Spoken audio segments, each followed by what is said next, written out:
అందరికీ నమస్తే అండి. సంధ్య ఆక్వా పరిశ్రమ మొన్న కొన్ని రోజుల కిందట సిబిఐ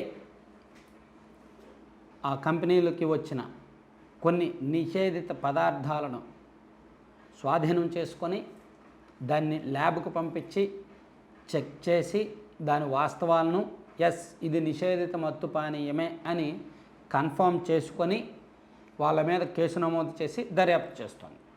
ఇది మొత్తం రాష్ట్రంలో ఒక రాజకీయ యుద్ధానికి తావుతీసింది.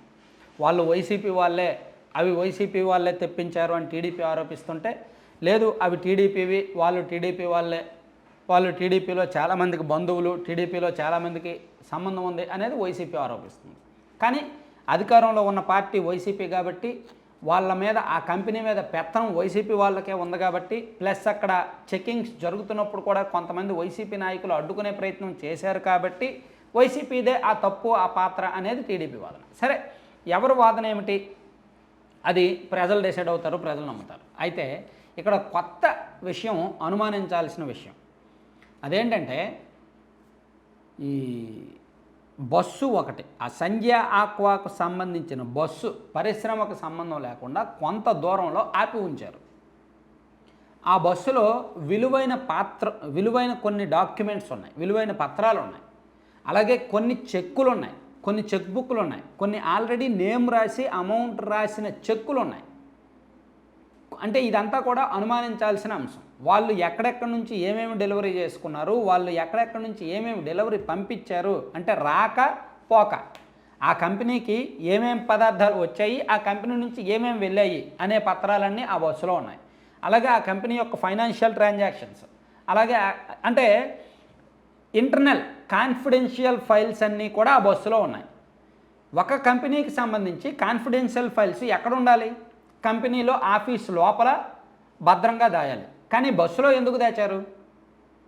సిబిఐ తనిఖీలకు వస్తున్నారని తెలుసుకొని, సిబిఐ వాళ్ళు వస్తే బీరువాలు అవి ఇవి అన్నీ వెతుకుతారు, అన్ని పత్రాలు పరిశీలిస్తారు అని ముందుగానే పసిగట్టి, వాళ్ళకి ఈ పత్రాలు, ఈ చెక్ బుక్లు, ఈ డాక్యుమెంట్స్ ఏమీ దొరకకుండా ఉండడానికి సిబిఐ వాళ్ళు వచ్చిన వెంటనే ఆ కంపెనీలో ఉన్న బస్సులో ఈ పత్రాలన్నీ పెట్టి వాళ్ళు వేరే చోటకు పంపించేసి అక్కడ పెట్టేశారు సేఫ్గా.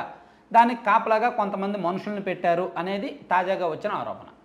సో ఇక్కడ ఇందులో మనం షాకింగ్ పరిణామం ఏంటంటే, వైఎస్ఆర్ కాంగ్రెస్ పార్టీకి చెందిన కొంతమంది దానికి కాపలాగా ఉన్నారు.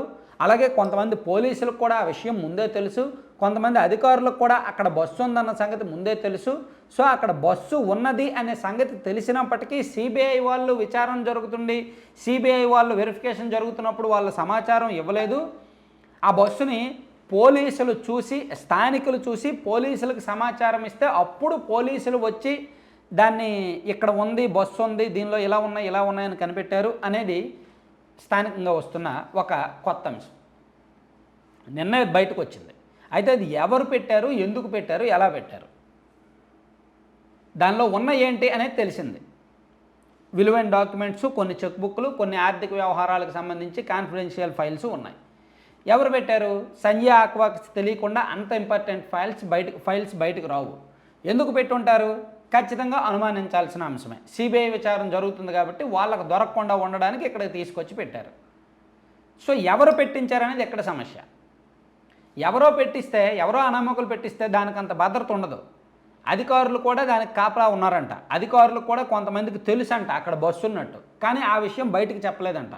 సిబిఐ అధికారులు ఉన్నప్పుడు, సిబిఐ అధికారులు సంధ్య ఆక్వా ఆ పరిశ్రమ లోపల తనిఖీ చేస్తున్నప్పుడు, ఆ పదార్థాలకు సంబంధించి వెరిఫై చేస్తున్నప్పుడు సిబిఐ టీంకి ఈ సమాచారం, బస్సు గురించి సమాచారం కనీసం ఇవ్వాల.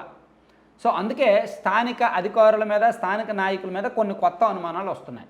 సో వాళ్ళు తెప్పించిన నిషేధిత పదార్థం ఏదైతే ఉందో దీనిలో అధికారుల పాత్ర ఉంది, స్థానికంగా కొంతమంది నాయకుల పాత్ర ఉంది అనేది సిబిఐ కొత్తగా అనుమానిస్తోంది. అలాగే ఈ బస్సులో దొరికిన పత్రాలను పరిశీలించడం, అక్కడ ఉన్న చెక్కులు, వాటి వ్యవహారం ఏంటనేది తేల్చడం, ఇదంతా కూడా సిబిఐ కాస్త అదనపు పనిపడింది. ఒకవైపు వాళ్ళు తెచ్చిన పదార్థాన్ని సీజ్ చేశారు, దానికి సంబంధించి కేసు నమోదు చేసి దర్యాప్తు చేస్తున్నారు. మరోవైపు ఈ పత్రాలు, ఈ వ్యవహారాల మీద కూడా దర్యాప్తు చేస్తున్నారు. సో మొత్తానికి ఈ సంధ్య ఆక్వా అనేది ఎవరి మెడకు చుట్టుకుంటుందో కానీ చాలా గట్టిగా చుట్టుకుంటుంది. కానీ ఒక చిన్న కండిషన్ ఉంది. నేను అనుకోవడం, ఒక్క 4-5 రోజుల్లో ఈ కేసుని సైలెంట్ చేసేస్తారు.